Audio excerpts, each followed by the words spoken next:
नमस्कार विद्यार्थी मित्रांनो, आपलं MPSC PIQ 1 मार्क फिक्स सिरीजमध्ये आपलं स्वागत आहे।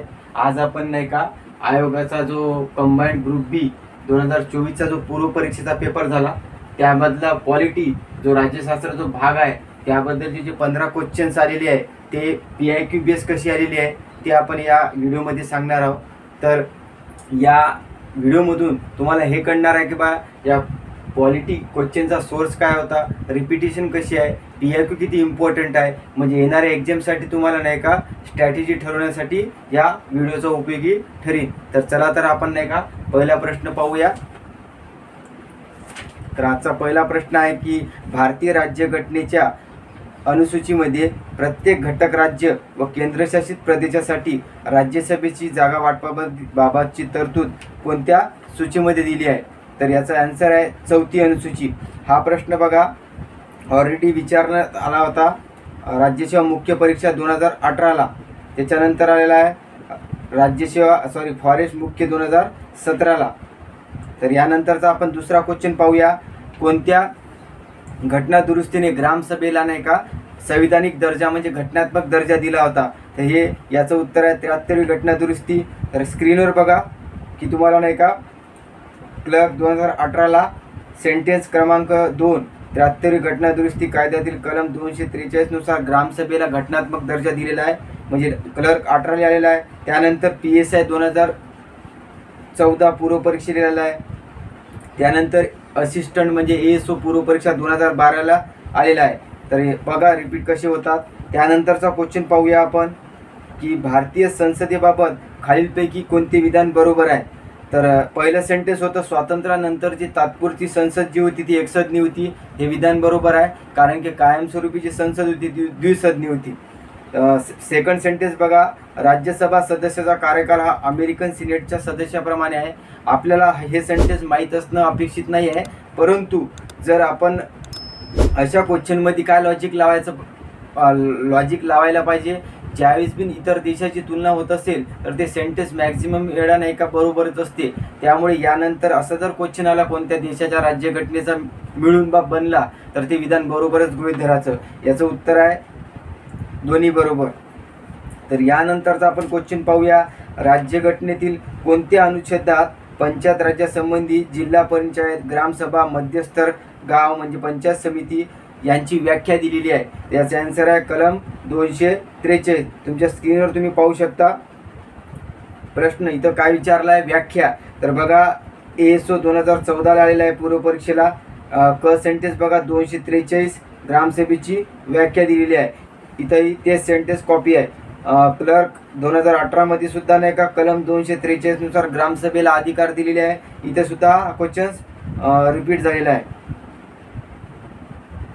तर यानंतरचा आपण क्वेश्चन पाहूया 5 नंबरचा भाषेवर आलेला आहे की सध्या भारतीय राज्यघटनेत 8व्या परिशिष्टामध्ये 22 भाषा नमूद केल्या आहे, हे विधान बरोबर आहे। दुसरं सेंटेन्स बघा त्यापैकी कोकणी, नेपाळी या भाषांचा समावेश 92वी घटना दुरुस्ती अधिनियम 2003 नुसार करण्यात आला, हे विधान चूक आहे कारण की तुम्हाला इथं बघा मी थोडक्यात माहिती दिलेली आहे। मूळ राज्यघटनेत नाही का 14 भाषा होत्या, सध्या किती आहे 22, यामध्ये इंग्रजी भाषा ही येत नाही। तर 21वी भाषेसंबंधी 3 घटना दुरुस्ती आहे, एक 21वी, 71वी आणि 92वी। 21वी घटना दुरुस्ती झाली 1967ला, याच्यावर सुद्धा क्वेश्चन आहे। त्यामध्ये 15वी भाषा ॲड करण्यात आली सिंधी। 71वी घटना दुरुस्ती 1992ला झाली, त्यामध्ये 3 भाषा समाविष्ट करण्यात आल्या, तर ते कोमने म्हणजे कोकणी, मणिपुरी, नेपाळी म्हणजे लक्षात ठेवण्यासाठी कोमने म्हणायचं। 92वी घटना दुरुस्ती ती 2003 मध्ये झाली, त्याची ट्रिक्स अशी आहे की बोडो म्हैस म्हणजे बोडो, डोंगरी, मैथिली आणि संथाली। तर आता या आपल्या प्रश्नावर इथं विचारलं होतं आपल्याला 92वी घटना दुरुस्ती 2003 तर बोडो म्हैसी आली पाहिजे होती, म्हणजे बोडो, डोंगरी, मैथिली, संथाली आणि कोकणी आणि नेपाळी जी आहे ती 71वी घटना दुरुस्ती 1992 ॲड करण्यात आली। आणि हा बघा प्रश्न तुम्हाला दाखवतो स्क्रीनवर की PIQ कसा आलेला आहे रिपीट। तर भारतीय राज्यघटनेतील 8व्या परिशिष्टासंदर्भात खाली दिलेले कोणते विधान बरोबर आहे? तर हे विधान यामध्ये PSI PSI मध्ये 2017ला क्वेश्चन आलेला आहे, तुम्ही स्क्रीनवर पाहू शकता। पूर्ण डिटेल हेच आलेले आहे, 14 भाषा काय सब डिटेल्स। त्यानंतर बघा ASO मुख्य 2018ला आलेला आहे प्रश्न सिंधी भाषेचा समावेश म्हणजे कधी करण्यात आला? 21वी घटना दुरुस्ती 1967, याचं उत्तर 1967 आहे. त्यानंतर बघा लेटेस्ट प्रश्न आला STI मेन 2022ला. तर 71वी घटना दुरुस्ती 1992ला 8व्या परिशिष्टामध्ये कोणत्या भाषा समाविष्ट करण्यात आल्या? आता जे आपल्याला प्रश्न आलेला आहे इथं कोकणी नेपाळी, बघा 71वी घटना दुरुस्ती आहे, म्हणजे याचं उत्तर काय राहणार आहे? अ ब क. बघा हे रिपीट कसे क्वेश्चन होतात. तर यानंतर पाहूया आपण नेक्स्ट क्वेश्चन. ग्रामपंचायतीचे संघटन हे भारतीय राज्यघटनेच्या कोणत्या कलमात आहे? तर अनुच्छेद 40. यासंबंधी बघा प्रश्न ASO पूर्व परीक्षा 2024ला कलम 40 संबंधी बघा ब सेंटेन्स आहे. त्यानंतर बघा ASO मेन 2022ला सुद्धा जोडायला हवा, हा क्वेश्चन रिपीट झालेला आहे. तर यानंतरचा आपण क्वेश्चन पाहूया. मुन्सी अयंगार सूत्र कशा संबंधी आहे?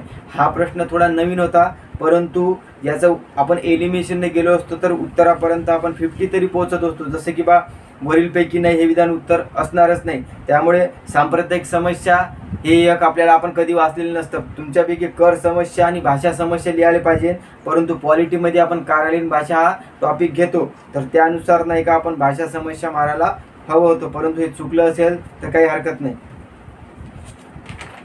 यानंतरचा क्वेश्चन पाहूया आपण की भारतीय संविधानातील कोणत्या अनुच्छेदामध्ये निवडणूक आयोगाची तरतूद केली आहे? तर याचा आन्सर आहे कलम 324. हा क्वेश्चन सुद्धा बऱ्याचदा रिपीट झालेला आहे. तर बघा स्क्रीनवर तुमच्या राज्यसेवा मुख्य परीक्षा 2016ला रिपीट झालेला आहे.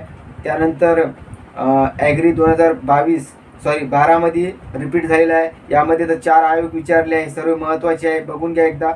त्यानंतर बघा कंबाईंड ग्रुप बी जे 2023ची झाली, त्यामध्ये सुद्धा निवडणूक आयोगावर प्रश्न विचारला 324 आणि भाग 15 सुद्धा लक्षात ठेवा. आणि राज्यसेवाची पूर्व 2024ची झाली, त्यामध्ये सुद्धा प्रश्न रिपीट झाला होता. बघा निवडणूक व्यवस्थेसाठी तरतूद 324 ते 329, म्हणजे बघा रिपीट क्वेश्चन्स किती आहे.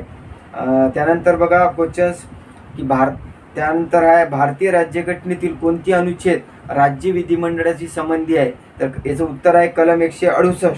हा क्वेश्चन सुद्धा नाही का रिपीट झालेला आहे. ASO मुख्य परीक्षा 2011ला हा प्रश्न रिपीट झालेला आहे. तुमच्या स्क्रीनवर बघा की तुम्ही पाहू शकता हा क्वेश्चन्स. त्यानंतरचा क्वेश्चन घेऊया आपण. राज्याच्या महाधिवक्तेची निवड अधिकार कोणाला देण्यात आले आहे? त्याचा आन्सर आहे राज्यपाल. तर हा क्वेश्चन ASO 2012ला आलेला आहे. त्यानंतर STI पूर्व 2014ला आलेला आहे. त्यानंतर PSI पूर्व 2016 आलेला आहे आणि राज्यसेवा मुख्य परीक्षा 2017ला सुद्धा आहे. असा बरेच वेळा आला आहे, परंतु काहीच प्रश्न घेतलेले आहे. त्यानंतर आपण पाहूया की द्विगृही विधिमंडळावर प्रश्न होता की आणि महाराष्ट्रात नाही का भारतात 6 राज्यामध्ये नाही का द्विगृही विधिमंडळ आहे, म्हणजे विधानसभा आणि विधान परिषद एकाच वेळेस कार्यरत आहे. यासाठी एक छोटीशी ट्रिक्स आहे. ताजकुम म्हणजे तेलंगणा, आंध्र प्रदेश, जम्मू काश्मीर होतं पूर्वी पण आता नाही आहे, त्यामुळे हे फक्त हे नसणार यामध्ये. तर के म्हणजे कर्नाटक, यू म्हणजे उत्तर प्रदेश, एम म्हणजे महाराष्ट्र, बी म्हणजे बिहार. हे जे सीट आहे यावर सुद्धा क्वेश्चन आलेला आहे. हे बघून घ्या तुम्ही. उत्तर प्रदेश 100 जागा, महाराष्ट्र 78, बिहार कर्नाटक 75, आंध्र प्रदेश 50, तेलंगणा 40. तर आता येऊ आपण प्रश्नाकडं. तर याचा आन्सर आहे 4 नंबर. तर याचं क्वेश्चनचा PIQ बघूया. ASO मुख्य परीक्षा 2015ला आलेला आहे. त्यानंतर STI मुख्य 2016 आलेला आहे. फॉरेस्ट मुख्य परीक्षा 2017, ASO मुख्य 2017 आणि त्यानंतर ASO मुख्य 2016. हा सुद्धा रिपीट क्वेश्चन आहे. त्यानंतरचा क्वेश्चन पाहूया आपण. घटनेतील अनुच्छेद 154 प्रमाणे घटनेने घटक राज्याचे सर्व कार्यकारी अधिकार कोणाकडे दिले आहे? तर सर्वांना माहीत आहे राज्यपाल, परंतु याचा सुद्धा रिपीट क्वेश्चन आहे. बघा RFO मे 2017ला आलेला आहे, जोड्याला वाद. त्याच्यानंतर आलेला हा क्वेश्चन्स ग्रुप C जी 2022ची झाली पूर्व परीक्षा, त्यामध्ये तर डायरेक्टच दिलेला आहे. त्यानंतर ASO मुख्य 2016, त्यानंतर MES 2018. त्यानंतरचा क्वेश्चन बघूया आपण. जिल्हा न्यायाधीशाची नियुक्ती कोणाद्वारे केली जाते? तर याचं उत्तर राहील राज्यपाल. हा सुद्धा रिपीट क्वेश्चन आहे. राज्यसेवा जी परीक्षा झालेली आहे 2021ची पूर्वपरीक्षा, त्यामध्ये सुद्धा हा क्वेश्चन आलेला आहे. त्यानंतर PSI मुख्य 2019ला सुद्धा आलेला आहे. त्यानंतर टॅक्स असिस्टंट 2019ला सुद्धा आलेला आहे. इथं लक्षात घ्यायचा, जिल्हा न्यायाधीशाची नियुक्ती राज्यपाल करते उच्च न्यायालयाच्या मुख्य न्यायाधीशाच्या सल्ल्याने. त्यानंतरचा क्वेश्चन पाहूया आपण.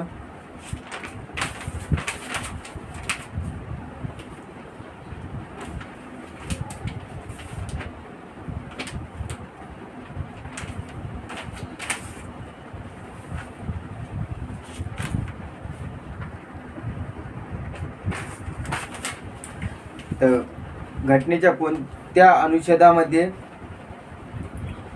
उच्च न्यायालय अभिलेख न्यायालय असेल असे स्पष्ट करण्यात आले आहे? याचा आन्सर आहे कलम 215. बघा याचा सोर्स सांगतो. याच्यावर व्याख्येवर सुद्धा प्रश्न आलेला आहे मेन्सला. म्हणजे अभिलेख न्यायालय म्हणजे काय? तर अभिलेख न्यायालय म्हणजे काय, तर त्यांना आपल्या आव्हानाबद्दल शिक्षा करण्याचा अधिकार असते आणि जे काही त्यांनी निकाल देतात ते रेकॉर्ड करण्याचा अधिकार असते. या दोन गोष्टी या अभिलेख न्यायालयामध्ये येतात. तर याचा प्रश्नाचा सोर्स बघा, MPSC ASO मेन 2020ला आलेला आहे. त्यानंतर 2021ला तर कलमासहित आलेला आहे, जे आता आपल्याला विचारलं कलम. आणि याच्यातलं दुसरं सेंटेन्स बघा, सर्वोच्च न्यायालयाच्या अवमानाची कारवाई सुरू करण्याचा उच्च न्यायालयाला अधिकार नाही आहे. हे विधान सुद्धा बरोबर आहे, कारण की सर्वोच्च न्यायालयाला कलम 129 नुसार अभिलेख न्यायालय म्हणून काम करते. तर हे उच्च न्यायालय 215 म्हणजे यांच्या दोघांचे अभिलेख न्यायालयाचे काम अलग आहे, त्यामुळे हे विधान बरोबर आहे. त्यानंतर बघा, फॉरेस्ट मुख्य परीक्षा 2016ला व्याख्या विचारली आहे. त्याच्यानंतर बघा, ASO मुख्य 2017ला जोड्या लावत विचारला आहे.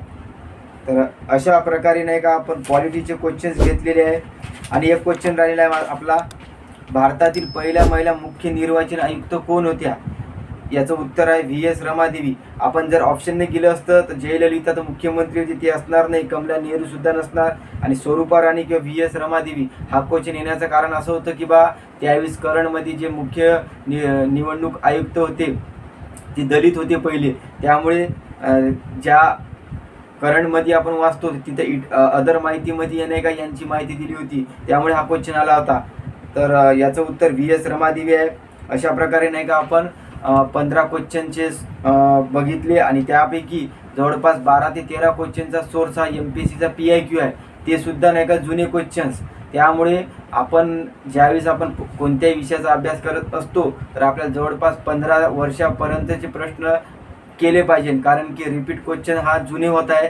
त्यामुळे तुम्हाला आजच्या व्हिडिओतून हे कळलं असेल की बा PIQ किती इम्पॉर्टंट आहे आणि आपली जे पुढची स्ट्रॅटेजी असेल बा ते कशा प्रकारे आपण ठरवली पाहिजे. तर बस यासाठीच हा व्हिडिओ बनवण्यात आला.